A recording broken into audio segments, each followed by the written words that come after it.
They demanded we all be here, as many of us as possible. This was the single largest ship gathering in galactic history, and it was all due to the humans demanding we be here. Nobody refused. After all, humanity and its stupid gun obsession had all of us too terrified to ever say no. We had begun to fear them more than anything else, but thankfully they were benevolent and let us do our own thing. It didn't mean we weren't terrified of them. When they commanded us to jump, we asked how high. I am no longer surprised.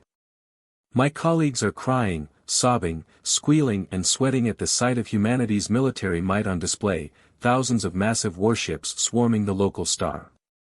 It was a thing known as a neutron star. One of the galaxy's most dangerous and rare sights, and this thing was on the edge of human space. The galactic fleet sat in contemplative silence, 20,000 ships from every race in the known galaxy all gathered at the edge of the system, too scared to get close. Why did they call us here? This is terrifying. One ambassador behind me said. I have no idea. But they have giant guns and a neutron star. I can't say I'm not scared. I replied calmly. At that moment, our answer arrived. A fleet of new ships, ones we had never seen before, suddenly appeared in the system. We all gasped in shock at the sight. It was a full fleet of council ships.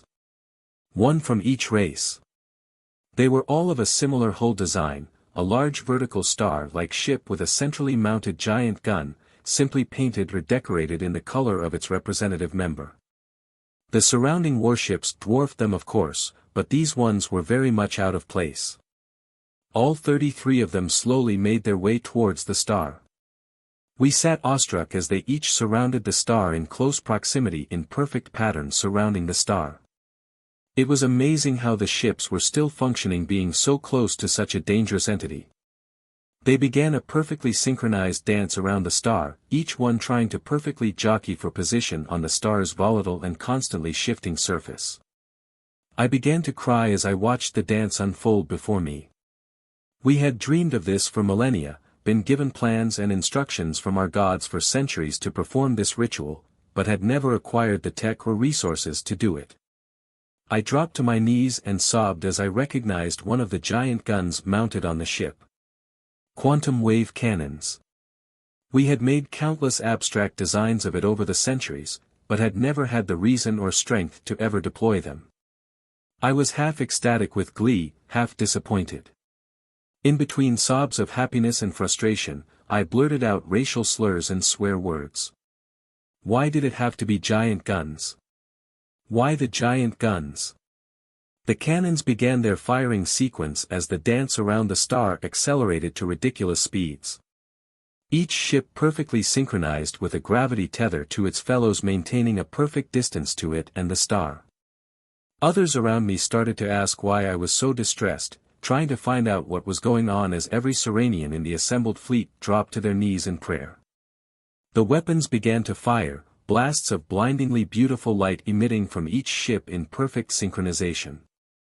The microsecond the beams hit the star, it destabilized, the surface starting to bubble as if it were boiling. The star warped and twisted, bending its surface into a million different warped shapes in seconds as the beam cannons forced it to remain in a shield. The ships moved towards the star, converging ever closer and closer to each other.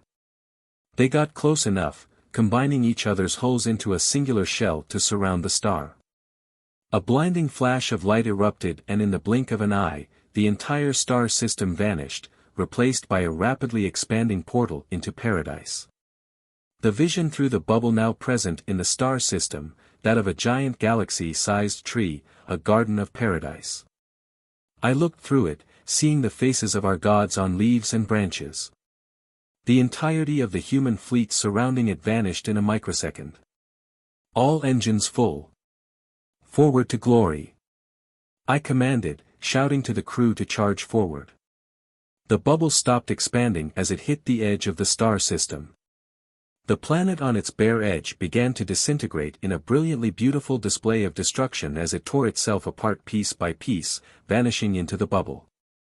I felt my entire being warp and twist, a brilliant feeling of calm and ecstasy overwhelmed me as we all entered paradise together. Humanity and its obsession with giant guns had caused the entire galaxy to ascend to godhood. So this one is, galaxy number, what now, 29. A human called Martin said, peering from his office desk. Yeah, 29.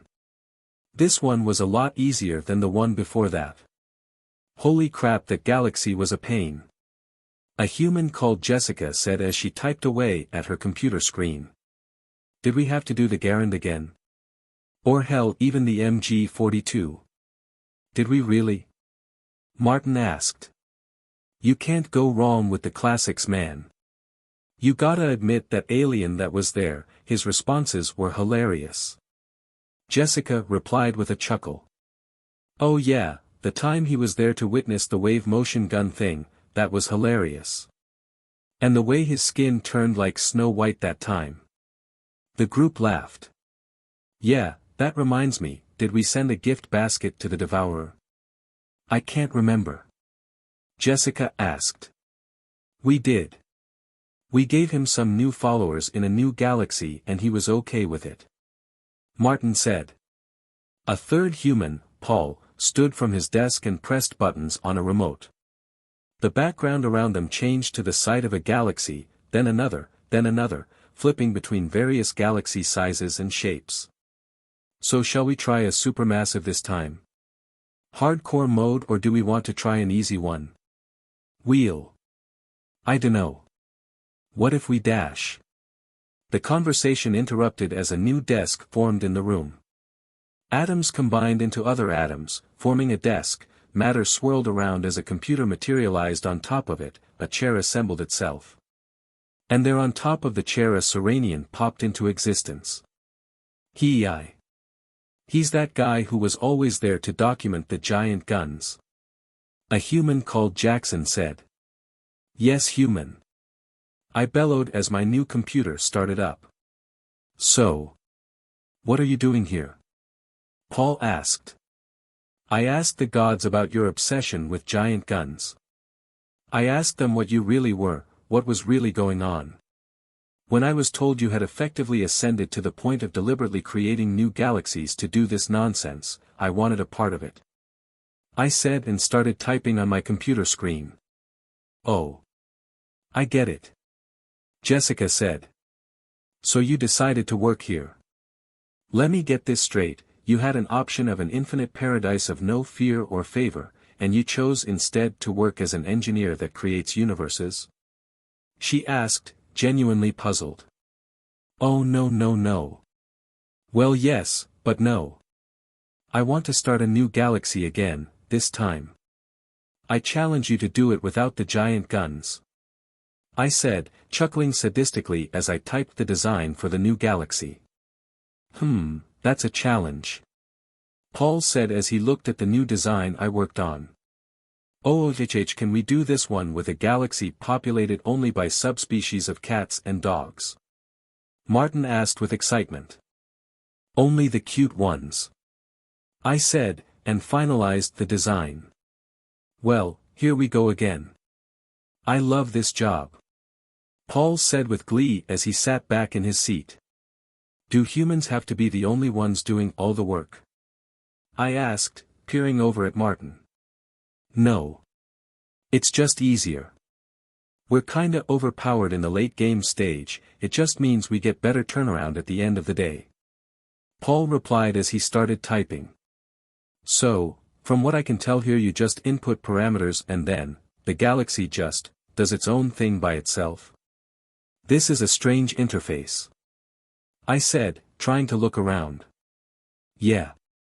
We can interfere as much or as little as we want, but it's more fun to just, watch them flail around and question the universe sometimes. Jessica said with an evil smirk. Like it was with me, I looked at her with a death stare. Yes. They all said together and burst out laughing. So, the giant guns are dash. The giant guns are just giant guns. We liked the idea. It was hilarious. Paul said as he sat back down on his chair. We do, however, build the Garen nearly every time. There's just something about that sexy ping, Jessica said with a smirk. And the giant Doge planet? I asked, referring to the time the humans morphed an entire world into a giant doggo. A happy accident. We put that doggo in a more reasonable position and he's living life comfortably now. We're not completely irresponsible after all, it's why this job exists. Someone has to have the delete key handy. Martin smirked at me from behind his desk. We learned pretty fast after the first few galaxies we built that humans were overpowered. So we have to have this job in place so they don't obliterate everything out of anger. Again. Jessica stated and resumed typing. So does that mean we are excluding them this time? I asked. Well, we can, but not this time. A galaxy full of fluff and you think we aren't going to be in it? Now that's insane. Paul replied. Fair point.